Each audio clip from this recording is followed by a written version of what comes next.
Episode 40, The Undeniable Evidence. Oh, Mr. Berkeley was interested. The school had promised him $15,000 if he could catch the thief. who? He asked. It's Jeff. Jonah spat out the name. When Mr. Berkeley had talked about the stolen money earlier, a thought had occurred to her.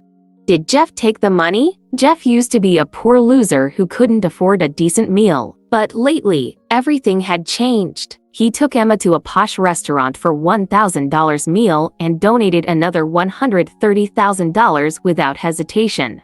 Is this something a loser like him could ever afford to do? Jeff had said that he'd won $150,000 on the lottery, but he's already spent more than that. Where did he get the money? Jonah had not been able to figure it out, she thought. But now everything's clear. It must be Jeff that stole Mr. Kent's money. Oh, Jeff, you idiot. You were stupid enough to show off the stolen money in front of me. You've been enjoying yourself, haven't you? But just wait. This time I will ruin your reputation for good. Why do you think it's him? Do you have any evidence? Mr. Berkeley was still confused. Jonah sneered and told Mr. Berkeley about Jeff's extravagant behavior the last few days. Mr. Berkeley, not only did Jeff invite Emma to Shakey's restaurant for a meal worth $1,000, but he also bought 6 or 7 items of expensive designer clothing for his girlfriend at the fashion beauty boutique. That adds up to more than $10,000. And Jeff also donated $130,000 to the Mountain Village charity. It's true. Mr. Berkeley responded after listening to her explanation. He was shocked. The total was over $140,000. How could that poor student Jeff afford all that? But he didn't dare just take Jonah's word for it. He needed more proof. He immediately called Andrea and Steve to see if they would corroborate her story. They both backed up what Jonah had said. Jeff had spent well more than $100,000 in the last few days. Mr. Berkeley was now almost certain that Jeff was the person who stole Mr. Kent's money. Mr. Berkeley, let's hurry up and call the police to arrest him. Jonah's eyes flashed with viciousness. Don't worry, I'm taking this very seriously. Mr. Berkeley replied. He was an exceptional teacher and shrewd. He thought carefully for a few minutes and said, Let's go to the general hospital first and speak with Mr. Kent to find out exactly what happened. Once we have more evidence, I'll call the police. All right, let's go now. Jonah urged him. If the police spoke to Mr. Kent before they did, they might arrest him. Mr. Berkeley drove the car quickly toward the hospital, with Jonah in the passenger seat. Meanwhile, Lalane had been sitting beside Christopher Kent in his ward. Her face was tense with anxiety. Mr. Kent, how can anyone be so evil to steal this money? And why would they frame you? She questioned. Lalane was fretting on Christopher's behalf. She looked extremely worried. Christopher, on the other hand, looked fairly relaxed. He seemed calm and composed, in the blue and white hospital gown. Although his face was still pale, he touched Lalane's face and smiled gently, comforting her like an older sibling. Lalane, don't worry about me. I'm sure we'll find out who did this.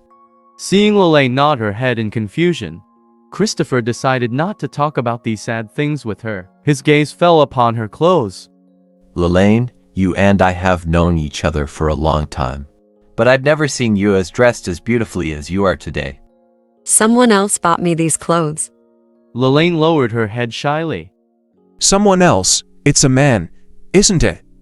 Christopher asked with a playful tone. Lalane blushed as she softly replied. Christopher said. Little Lalane has growing up. Seeing you looking so happy, I can tell that you and your boyfriend have something really special. He held Lalane's small hand. And to be able to afford to buy you clothes from Fashion Beauty. It seems that this young guy must be doing well for himself. He continued. Lalane, since you two like each other, you must take good care of each other. Do you understand? I know, thank you, Mr. Kent. Lalane's eyes were filled with determination. At that moment, the door to the ward was pushed open. Jonah and Mr. Berkeley walked in. Why are you here? Jonah frowned and asked when she saw Lalane. Who is this girl? Mr. Berkeley asked. She's Jeff's new girlfriend. Jonah replied, as she crossed her arms and looked at Lalane with a cold smile. She continued. I know what she's here for. I bet she's here to find out Mr. Kent's secrets so she can report back to Jeff. That's right. This girl is determined to help Jeff in his crime. Mr. Berkeley agreed. What are you talking about? Asked Christopher. What crime? Did you find out who it was? Christopher is completely confused. Mr. Kent, do you know who stole your $350,000? It was Jeff Florento from our class. As she said this, Jonah started to feel exhilarated. Jeff Florento, that's impossible. He's not that kind of person. Christopher shook his head. He knew Jeff was poor, but he was sure he would never do such a thing. Jonah replied, Mr. Kent, don't be fooled by him. Do you know how much he donated to a charity? $130,000. How do you think Jeff could come up with that kind of money?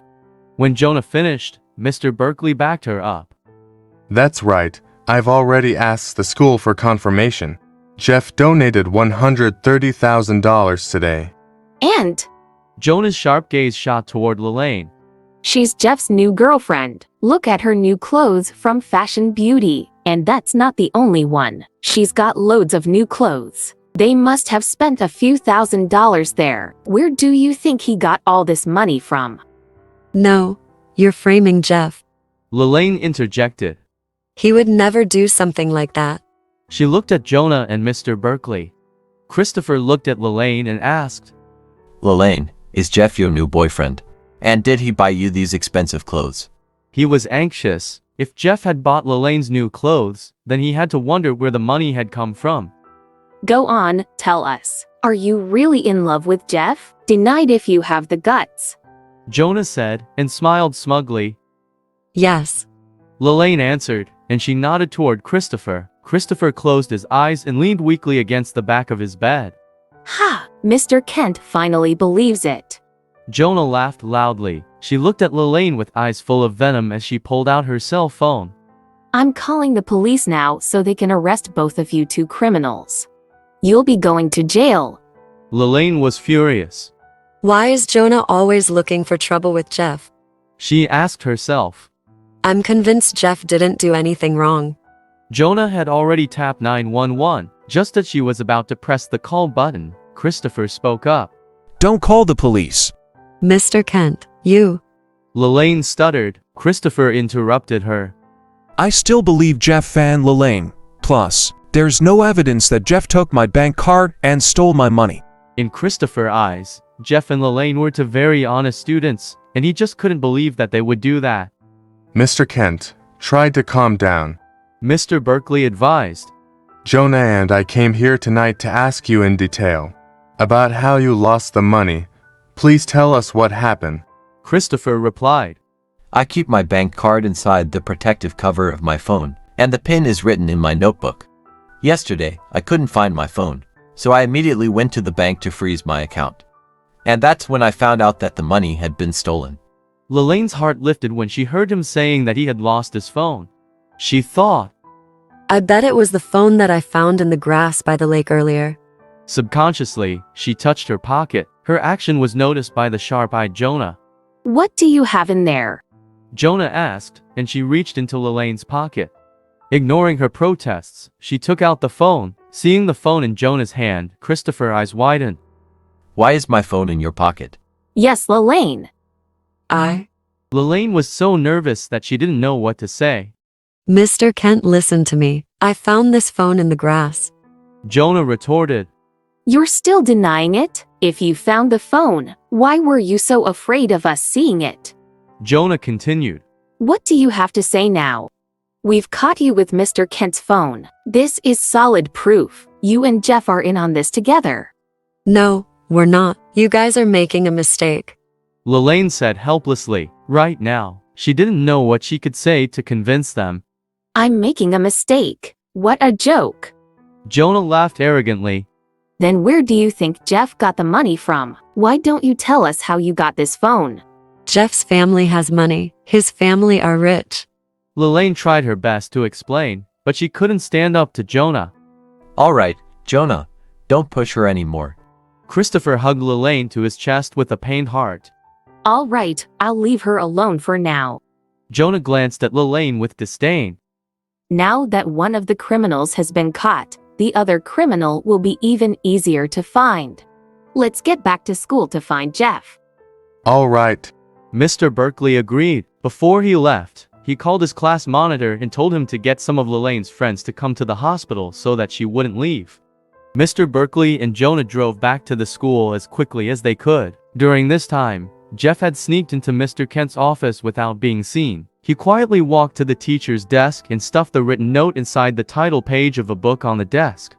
Just as he was turning to leave, the door opened, and Jonah and Mr. Berkeley walked in. Jeff was as shocked as they were. He had not expected to be discovered. Luckily, we checked the monitor, or we would have missed him. Jonah sneered as she looked at Jeff. Let me see what this scoundrel is doing. Mr. Berkeley walked to Mr. Kent's desk and started leafing through the book. Crap. Thought Jeff, and his chest tightened. He watched as Mr. Berkeley pulled out the note he had stuffed inside the book. What's this? Mr. Berkeley opened the note and read aloud. Mr. Kent, I'm sorry I'm the thief that took your money.